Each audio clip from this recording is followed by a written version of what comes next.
오늘 설교 제목이 고통을 이기는 위로 이렇게 되어 있습니다.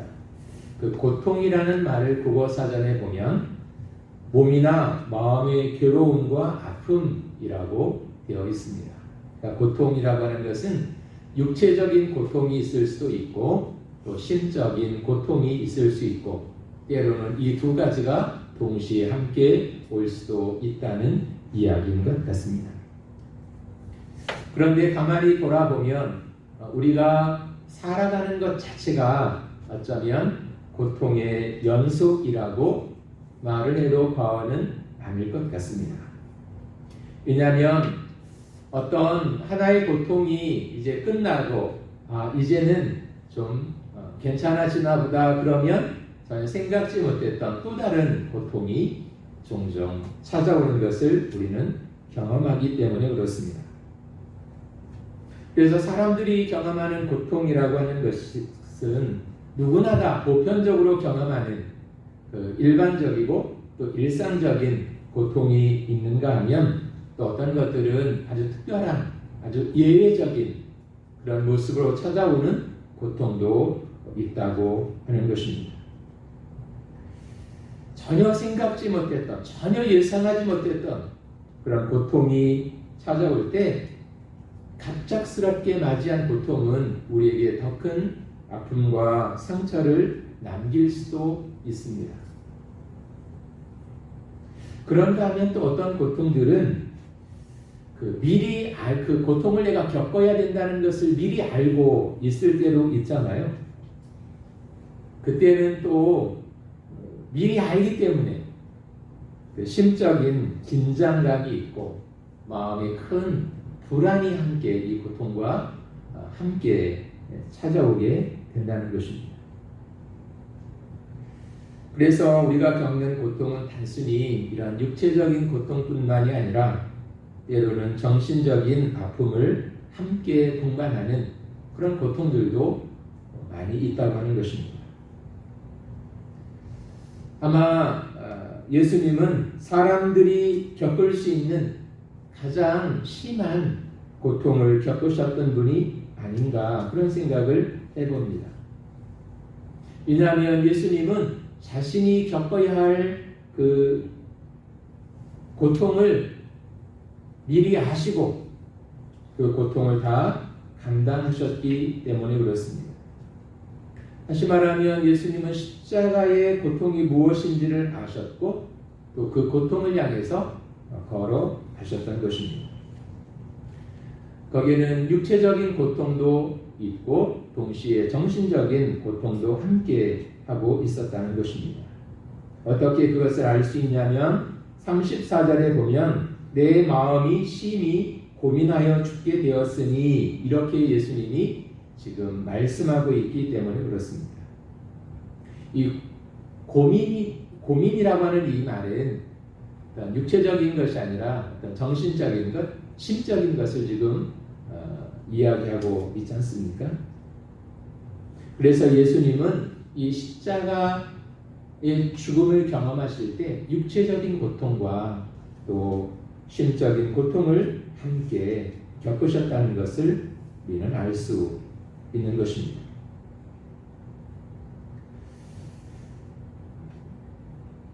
그러니까 예수님이 이 십자가의 고통을 감당하실 때 거기에는 여러 가지 고통들이 담겨져 있었는데 하나는 지금까지 예수님은 죄가 무엇인지를 모르시는 분이었고 죄가 무엇인지 모르는 삶을 살아오신 분이었잖아요.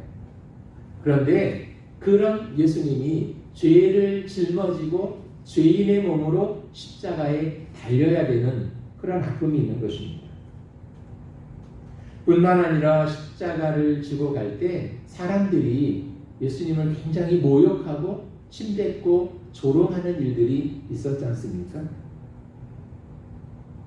그것은 하나님의 아들이셨던 예수님이 잠깐 하나님으로부터 버림받는 그 버림받음에 대한 고통이 있었다고 하는 것입니다. 뿐만 아니라 거기에 더해서 예수님은 이 십자가를 앞에 두고 예수님이 사랑하셨던 제자들로부터의 배신을 경험하는 정신적인 그런 심적인 고통도 함께 겪어야 했다고 하는 것입니다. 그러니까 예수님은 이 십자가를 앞에 두고 육체적인 고통과 또 정신적인 고통, 심적인 고통을 함께 경험하고 있었던 것이죠. 그런데 중요한 것은 예수님이 겪었던 그 고통의 강도가 얼마나 크냐, 그게 중요한 것이 아니고 예수님이 고통을 겪으셨는데 어떻게 그것을 극복하셨는가, 고통이 찾아왔을 때 그것을 어떻게 이겨냈는가, 사실 이것이 중요한 질문이었던 것입니다. 왜냐하면 이 질문에 대한 답을 얻을 때 우리도 살아가면서 종종 경험하는 육체적인 고통, 때로는 이 심적인 고통의 문제들을 우리도 이겨낼 수 있기 때문에 그런 것입니다. 예수님은 어떻게 이 고통을 이겨내셨을까요? 첫 번째로 곁에 있는 친구들의 위로였다고 하는 것입니다. 그러니까 고통을 겪을 때 곁에 있는 친구들의 위로는 그 고통을 이길 수 있는 힘이 되더라는 것입니다. 예수님은 하나님이셨지만 동시에 사람의 몸을 입고 오신 완전한 인간이셨습니다. 그래서 예수님도 이 땅에서 고통을 당하실 때 우리와 똑같이 위로를 구하고 찾으셨다고 생각합니다. 먼저 친구와 함께 하는 것이었습니다. 32절과 33절에 보면 이렇게 되어 있습니다. 그들이 겟세마네라는 곳에 이르매 예수께서 제자들에게 이르시되 내가 기도할 동안에 너희는 여기 앉아 있으라 하시고 베드로와 야고보와 요한을 데리고 가실새 심히 놀라시며 슬퍼하사라고 되어 있습니다. 이 십자가 사건을 앞에 둔 날 밤 겟세마네 동산에 기도하러 가시면서 특별히 제자들 가운데 베드로, 요한, 야고보를 데리고 지금 기도하러 가고 계십니다. 아마 예수님도 우리와 똑같은 사람의 몸을 입고 계셨기 때문에 이 십자가 사건을 앞에 둔 그날 밤 예수님도 마음이 그 어떤 때보다도 또 아프고 외로우셨을 것이라고 생각합니다. 내일이면 당해야 되는 십자가의 엄청난 고통을 앞에 두고 그 외로움과 아픔을 함께 할 수 있는 친구들을 필요로 하셨다는 것입니다.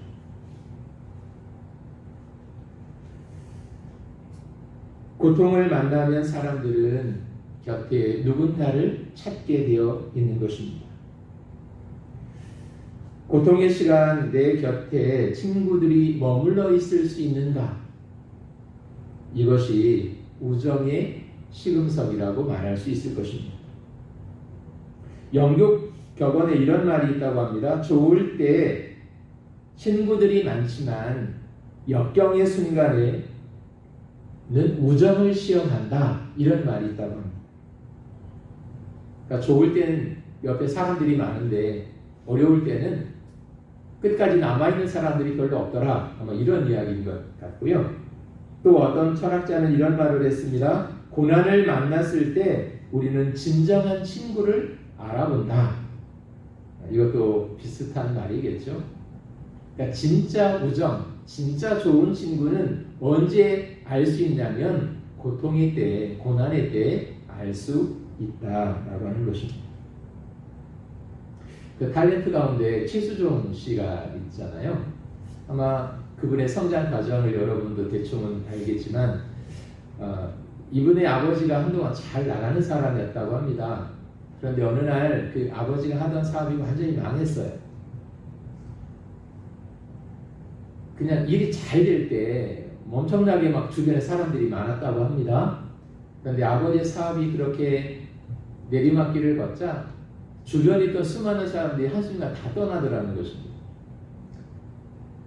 자기가 어디 의지할 곳이 없는 거예요. 그래서 이분이 그 어린 나이에 굉장히 그런 쓰라림을 경험하면서 나름대로 살아보려고 온갖 그 힘들고 고통스러운 일들을 젊은 나이에 다 경험했다고 그렇게 그가 이야기를 하더라고요. 그것이 일반적인 사람들의 모습인 것 같습니다.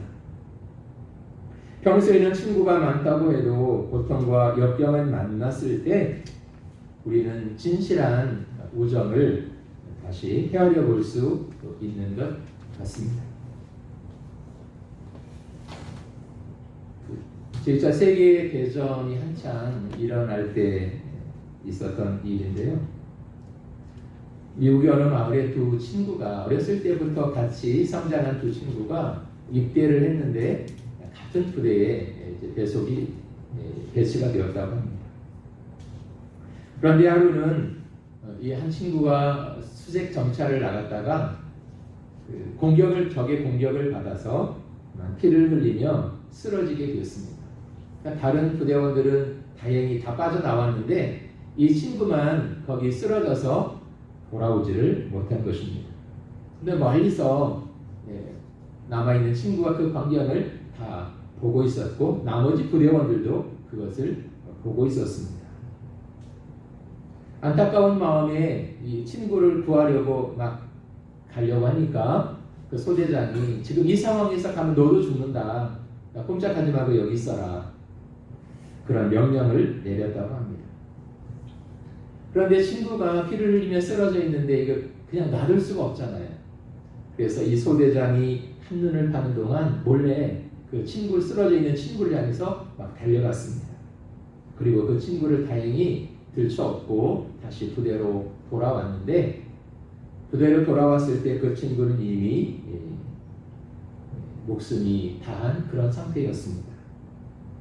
그래서 소대장이 막 화를 내면서 야단을 합니다. 그것 봐. 얘 가지 말라고 그랬지? 죽었잖아. 이게 쓸데없는 고생을 하냐? 그러자 이 병사가 뭐라고 얘기를 했냐면 소대장님, 제가 이 친구한테 갔을 때 그때까지만도 이 친구는 목숨이 붙어 있었습니다. 그리고 마지막으로 저에게 이런 말을 했습니다. 친구야, 나는 네가 나를 구하러 올 줄 알았어. 그 말을 했다는 것입니다. 이런 것들이 진정한 친구요 우정이 아닐까 하는 생각을 해보게 되었습니다. 친구는 함께 있는 것입니다. 고독하고 고통스러운 순간에도 함께 할 수 있는 것이 진실한 우정이요 친구일 것입니다. 그래서 예수님은 그 십자가를 지시기 전날 밤 이런 우정, 이런 친구됨을 기대하면서 베드로, 요한, 야고보와 함께 하면서 기도하고 그 시간을 보내기를 원했던 것입니다. 그런데 우리가 잘 아는 것처럼 제자들은 그것을 지켜낼 수가 없었잖아요. 왜냐하면 37절에 보면 그들은 다 자고 있었기 때문이었습니다. 그 친구를 그 한자로 하면 지기라고 하는데요. 말 그대로 하면 나를 알아주는 사람이 친구다라고 하는 것이죠. 내 마음을 알고 내 고통을 알고 내 상처를 알고 내 좌절을 알고 내 눈물을 이해하는 사람이 친구다, 그런 의미인 것 같습니다. 십자가를 앞에 두고 그날 밤 예수님의 마음이 얼마나 고통스럽고 힘들었겠습니까? 그래서 한 시간만이라도 제자들과 함께 기도하고 싶어서 주님은 그들을 불렀지만 그들은 잠들어 있었다고 하는 것입니다.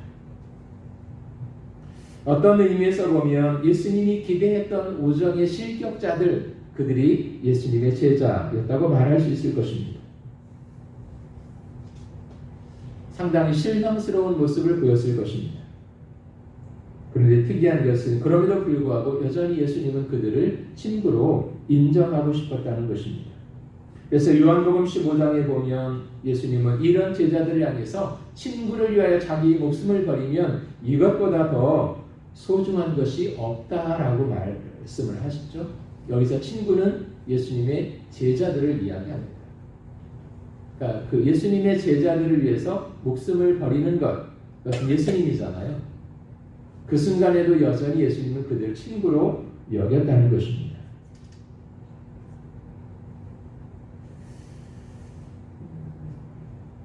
스위스의 유명한 그 의사였고 성당가였던 폴 트루니에라고 하는 사람은 이런 말을 했습니다. 친구 가운데 내가 무슨 말을 해도 나를 비판하지 않고 내 이야기를 경청해 줄 수 있는 친구 몇 사람만 있다면 인생에 아무리 무서운 폭풍우가 밀려온다 해도 우리는 그 폭풍우를 뚫고 지나갈 수 있다. 이런 이야기를 했습니다. 우리에게는 이런 친구가 있을까요? 어쩌면 교회라고 하는 이 터전이 이런 좋은 친구를 만날 수 있는 자리라고 생각을 합니다. 그래서 우리가 함께 예배를 드리고 함께 말씀을 나누고 또 교제하고 서로 중보하며 기도하는 그런 진실한 교제 가운데 이런 우정이 생길 수 있다고 생각합니다. 그래서 주 안에서 좋은 친구를 갖는 것은 대단히 중요한 것 같습니다. 혹시 나에게 이런 친구가 없다면 내가 먼저 다가가서 누군가의 소중한 친구가 되어 줄 필요가 있는 것 같습니다. 어떤 이야기를 해도 다 받아줄 수 있고 특별히 힘들고 또 고통스러운 순간에 나와 함께 해줄 수 있는 친구가 있다면 우리는 넉넉히 그것을 이겨낼 수 있을 것입니다. 그래서 고통을 이기는 첫 번째 비결은 좋은 친구들의 위로를 누리는 것이다. 이렇게 말할 수 있을 것입니다. 두 번째 고통을 이기는 위로를 경험하는 것은 함께 하시는 하나님과 함께 하는 것을 배우는 것입니다. 친구는 소중하고 필요한 존재입니다. 그러나 친구도 역시 사람이잖아요. 사람이 사람을 위로하고 사람을 돕는 데는 항상 한계가 있는 것 같습니다. 가까이 있는 사람의 위로는 분명 필요한 것이지만 그것도 역시 한계가 있는 것이죠. 어떤 경우에는 위로하고 싶어서 그런 마음으로 찾아왔지만 결과적으로는 오히려 더 상처를 주기도 한다는 것입니다. 위로하려고 찾아왔지만 결과적으로는 위로가 아닌 더 큰 마음의 상처를 주고 받는 경우들도 있더라는 것입니다. 그런 예를 어디서 볼 수 있냐면 욥이라고 하는 사람의 모습에서 찾아볼 수 있는 것 같습니다. 그 욥기서를 보면 욥이 말할 수 없는 고난을 겪게 되잖아요. 그때 욥의 4명의 친구들이 찾아와서 친구가 너무 힘들어하고 아파하고 고통스러워하니까 우리라도 좀 가서 위로하자. 처음에는 좋은 의도를 가지고 위로하고 싶은 마음에 욥을 찾아옵니다. 그리고 이런저런 이야기를 하죠. 그런데 그게 위로가 되었을까요? 성경에 보니까 그 위로가 아니라 욥에게 더 큰 마음의 상처만을 남겼습니다. 왜냐하면 그들이 위로한다고 어떤 이야기를 했냐면 봐라, 네가 지금 이런 고통과 고난을 겪고 있지 않냐? 혹시 네가 하나님 앞에 뭐 잘못한 거 있냐? 너 혹시 우리가 모르는 죄 지은 거 있어? 뭐 이런 식으로 이야기를 했다는 것입니다. 사실 그게 아닌데, 그러니까 위로하고 싶은 좋은 의도로 왔지만 그 위로가 오히려 욥에게는 더 큰 마음의 상처와 고통만을 남겼다는 것입니다. 그런데 이것이 그들에게서만 일어나는 것이 아니라 자칫 잘못하면 사람들과의 사이에서 위로한다고 하는 말이 상대방에게는 더 큰 상처를 남기는 경우들도 있을 수 있다고 하는 것입니다. 그것이 사람이 갖는 한계이기 때문에 그런 것 같습니다. 이런 친구의 위로도 진정한 위로가 되지 못할 때 어떻게 해야 되겠느냐 하는 것입니다. 예수님은 제자들의 위로를 경험했지만 그렇게 기대만큼 위로가 되지 못할 때 어떻게 하셨냐면 35절에 보니까 조금 나가사 땅에 엎드려 될 수 있는 대로 이때가 자기에게서 지나가기를 구하여 라고 되어 있습니다. 땅에 엎드리셨다 그렇게 되어 있습니다. 누가복음 22장 42절 말씀을 보면 똑같은 본문 내용인데 예수님이 꿇어 무릎을 꿇고 기도했다라고 되어 있습니다. 제자들이 위로가 되지 못하는 이 상황 속에서 예수님은 엎드려 기도하고 있었다는 것입니다. 그래서 36절에 보면 아버지여 아버지께는 모든 것이 가능하니 이렇게 하나님의 이름을 부르며 기도하고 있는 것이죠. 사람이 나의 위로가 되지 못할 때, 친구가 위로가 되지 못할 때 예수님은 하나님 앞에 무릎을 꿇고 지금 기도하기 시작하셨다는 것입니다. 아마 하나님의 이름을 부르면서 마음속에 있는 그 고통과 아픔과 그 불안을 다 하나님 앞에 쏟아놓기 시작했을 것입니다. 그것이 겟세마네 동산에서 예수님이 하셨던 기도였던 것입니다. 사람이 나에게 위로가 되지 못할 때 우리는 하나님을 의지할 수 있는 것입니다. 그리고 나를 누구보다도 잘 아시고 나를 이해하시고 나를 용납해 주시는 분, 내 마음속에 진정한 위로가 될 수 있는 그 하나님, 그 하나님을 아버지라고 부르며 우리는 나아갈 수 있다고 하는 것입니다. 그러기 위해서는 하나님과 기도로 교제하는 습관이 필요한 것입니다. 누가복음에 보면 예수님이 겟세마네 동산에 나가 기도하실 때 습관을 쫓아 기도하셨다 이렇게 되어 있습니다. 그러니까 마지막 순간에 너무 고통스럽고 아프니까 한 번 기도했다 그게 아니라 예수님은 평소에 하나님의 이름을 부르며 기도하시는 분이었다는 것입니다. 그것이 기도가 삶의 한 부분이었고 습관이었다는 것입니다.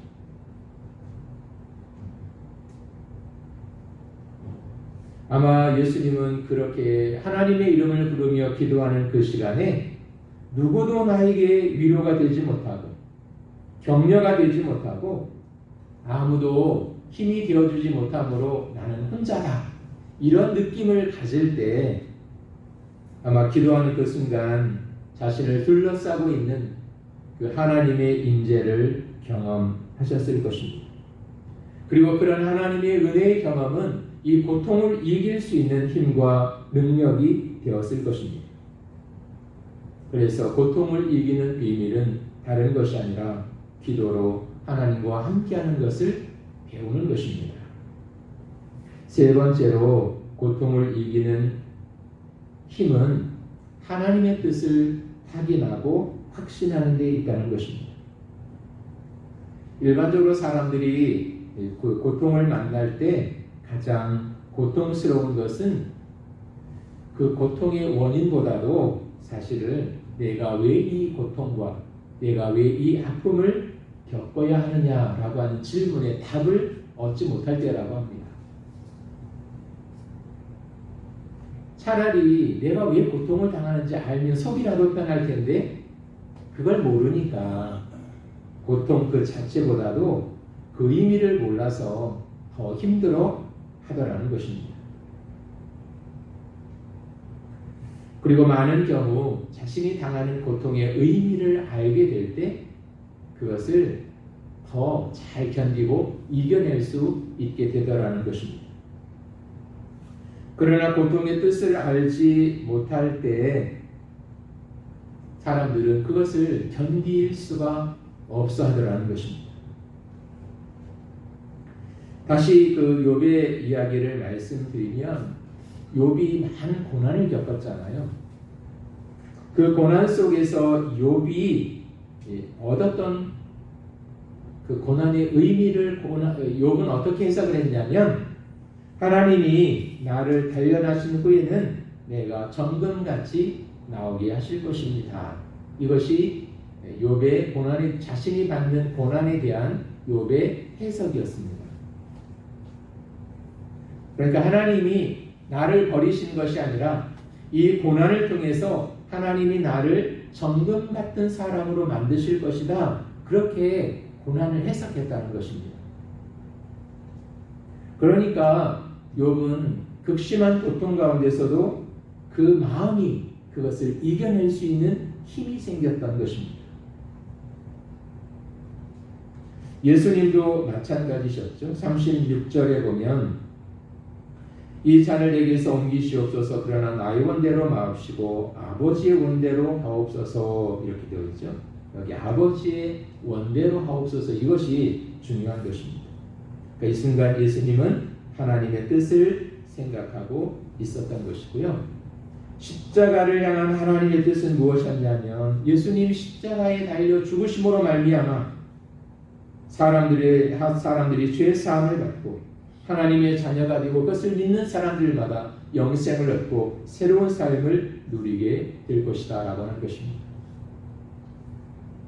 이 사실을 다시 한번 확신했을 때 예수님의 마음에 놀라운 평화가 임하게 되어졌을 것입니다.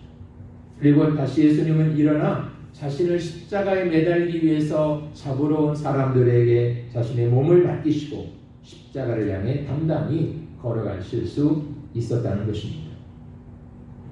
우리도 그러면 마찬가지겠죠. 우리가 겪는 그 고통 가운데 하나님의 뜻을 할 수 있다면 우리는 분명히 그 고통을 대하는 태도가 달라질 것입니다. 비록 지금은 넘어지고 깨어지고 비바람이 불어와도 우리는 다시 일어나서 담대하게 걸어갈 수 있게 되어질 것입니다.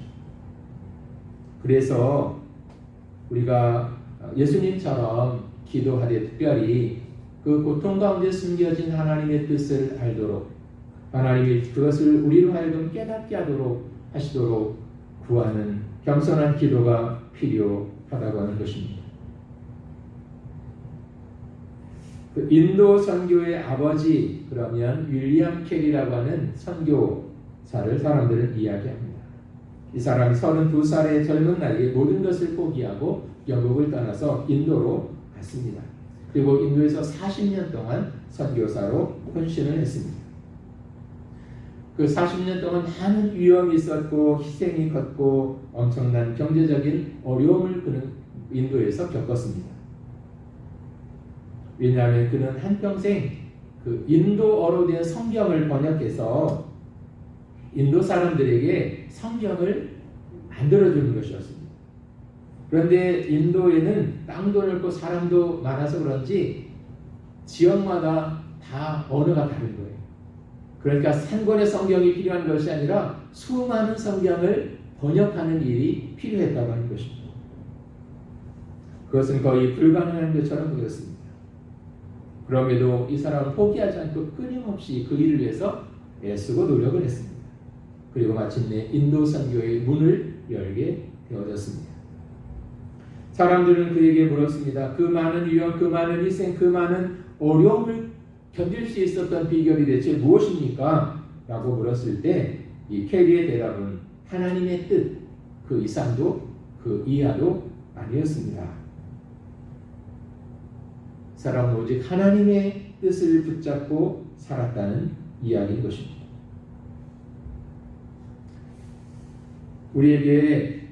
우리가 피하고 싶고 만나고 싶지 않지만 고통이라고 하는 것은 그렇게 늘 우리 곁에 종종 다가오는 것 같습니다. 그때 함께 믿음 안에서 좋은 믿음의 친구들이 있을 때 우리는 그것을 나누고 격려하면서 위로하면서 이겨낼 수 있습니다. 그리고 하나님 앞에 나아가 기도하는 것입니다. 그리고 거기서 하나님의 뜻을 우리가 깨닫게 될 때 우리는 그 모든 고통을 뛰어넘는, 그래서 더 성숙한 하나님의 사람으로 우뚝 서는 그런 은혜를 우리는 경험할 수 있게 되어질 것입니다. 고통은 누구나 다 경험하는 것 같습니다. 그 고통을 이기는 위로가 오늘 저와 여러분의 삶에 하나님으로부터 주시는 그 위로로 말미암아 늘 주님 안에서 승리하는 삶을 살아가는 저와 여러분들이 되셨으면 좋겠습니다. 기도하겠습니다. 참 좋으신 아버지 하나님, 순간순간마다 우리에게 다가오는 그 고통의 문제들이 있지만 하나님이 우리에게 주신 말씀을 붙잡고 또 그 말씀을 의지함으로 말미암아 고통 가운데 위로하시며 마지막에 승리케 하시는 하나님의 은혜를 경험하는 자들로 세워 주시옵소서. 주 안에서 좋은 친구들을 만나게 하시고 하나님 앞에 기도할 때마다 주께서 우리에게 말씀해 주시고 그 고통의 의미들을 깨닫게 하시며 알게 하셔서 우리의 마음으로 넉넉히 그 모든 것들을 이겨낼 수 있도록 도와주시옵소서. 그리고 마침내 하나님 은혜 안에서 우뚝 서 은혜 주신 주님을 찬양하는 승리자들로 우리 모두를 세워 주시옵소서. 예수님의 이름으로 기도합니다. 아멘.